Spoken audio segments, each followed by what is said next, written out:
dari Abdullah bin Uqim radhiyallahu anhu. Beliau menyebutkan bahwa Nabi SAW bersabda, barang siapa yang bergantungan dengan sesuatu, maka ia akan diserahkan kepada sesuatu itu. Hadis ini diriwayatkan oleh Imam Ahmad dan Al-Imam Tirmidzi. Baik, hadis ini kata para ulama adalah kaidah umum dalam menggantungkan diri kita kepada Allah Jalla wa'ala atau kepada selainnya.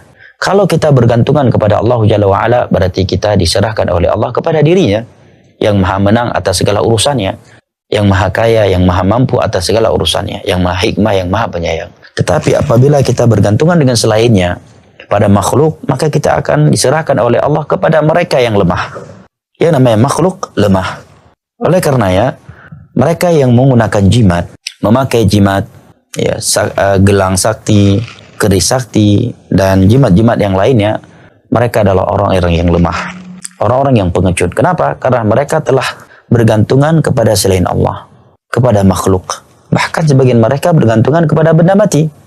Dan Nabi mengatakan, barang siapa yang bergantungan dengan sesuatu, Allah akan buat dia bergantungan dengan itu. Allah akan serahkan urusannya kepadanya. Apa yang bisa dibuat oleh makhluk untuk kita?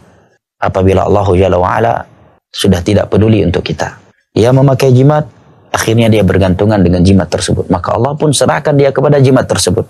Allah serahkan dia kepada keris saktinya itu.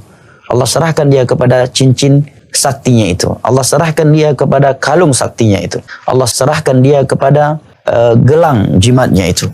Ataukah jimat-jimat yang lainnya. Tentunya dia akan berada di dalam keterpurukan. Dia akan berada di dalam kelemahan. Dia akan celaka di dunia dan akhirat. Karena Allah Jalla wa'ala sudah menyerahkan dia kepada sesuatu yang kepadanya dia bergantungan.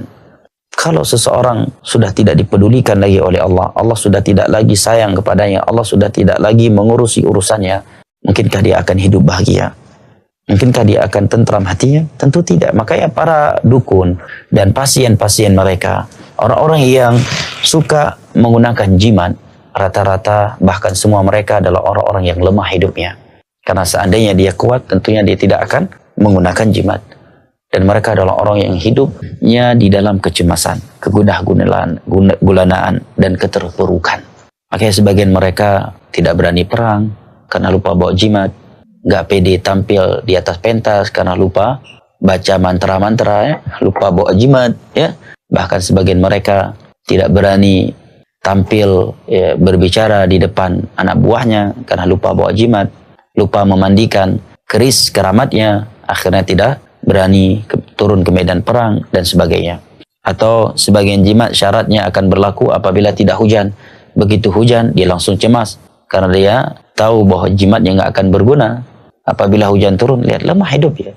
Begitu pula ketika dia melakukan perjalanan di malam hari, kemudian dia harus mampir di suatu tempat, ya, dan tempat tersebut dianggap tempat yang angker, atau dia melewati tempat angker, dia langsung ketakutan, langsung cemas, langsung gelisah. Kenapa? Karena lupa bawa jimat, karena lupa membawa kerisnya. Adapun orang yang menyerahkan segala urusannya kepada Allah, dia tidak bergantungan kecuali hanya kepada Allah Jalla wa'ala dalam mencari kebaikan, dan agar selamat dari kejelekan dia hanya serahkan ke dirinya kepada Allah Jalla wa'ala dan melakukan ikhtiar yang Allah Jalla wa'ala bolehkan hidupnya di dalam kemerdekaan.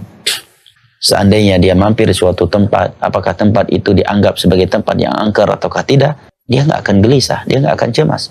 Karena dia serahkan urusannya hanya kepada Allah, dan dia berzikir kepada Allah Jalla wa'ala, terkhusus dengan zikir-zikir yang telah dianjurkan.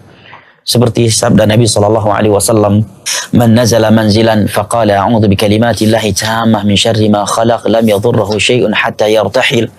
Barang siapa yang mampir suatu tempat, ya, mampir di satu tempat yang baru, kemudian dia pergi meninggalkannya, ataukah suatu tempat yang baru, kemudian dia terus-terusan tinggal di tempat tersebut, seperti orang yang baru turun ke rumah barunya. Zikir ini juga dianjurkan, kata Syekh Muhammad bin Shalih Al-Utsaimin. Barang siapa yang mampir, singgah, turun di suatu tempat, kemudian dia membaca zikir, a'udzu bikalimatillahi tammah, aku memohon perlindungan kepada Allah dengan kalimat-kalimat yang sempurna, lam yadhurruhu min syai'in min syarri ma khalaq, dari kejelekan yang telah ia ciptakan, maka lam yadhurruhu syai'un hatta yartahil, tiada sesuatu yang akan membahayakannya sampai dia pergi meninggalkan tempatnya. Tapi lihat mereka yang tidak bertauhid, yang memakai jimat, yang suka bertahayul, yang suka percaya dengan hal-hal yang khurafat, begitu mampir di suatu tempat yang angker, atau ingin masuk ke dalam hutan, atau ingin berteduh di sebuah pohon besar, ya, mereka melakukan hal-hal yang menunjukkan mereka berada di dalam keterpurukan, kecemasan, kegelisahan, dan menunjukkan bahwa mereka telah diserahkan oleh Allah kepada khurafat mereka. Sebagian mereka tidak berani duduk di bawah pohon besar kecuali dia telah memanggil, "Mbah, tolong jangan ganggu kami, Mbah. Kami sekedar duduk beristirahat di sini, Mbah. Nggak ada tujuan lain, Mbah." Subhanallah. Kenapa bukan yang menciptakan Mbah tersebut yang dia panggil? Padahal secara logika kan mana lebih kuat, Allah dengan Mbah dia tersebut? Jin. Tentunya adalah Allah, karena Allah adalah Al-Khaliq. Dan jin adalah makhluk ciptaan Allah Jalla wa'ala. Tetapi begitulah kalau seseorang sudah tidak memiliki tauhid, sudah sering khurafat, sering tahayulat, logikanya hilang, akal sehatnya menjadi hilang. Sebagian mereka kalau mau masuk hutan, ya, melemparkan batu terlebih dahulu 1-3 kali, atau mendaham dulu beberapa kali agar tidak diganggu oleh jin yang berada di tempat tersebut.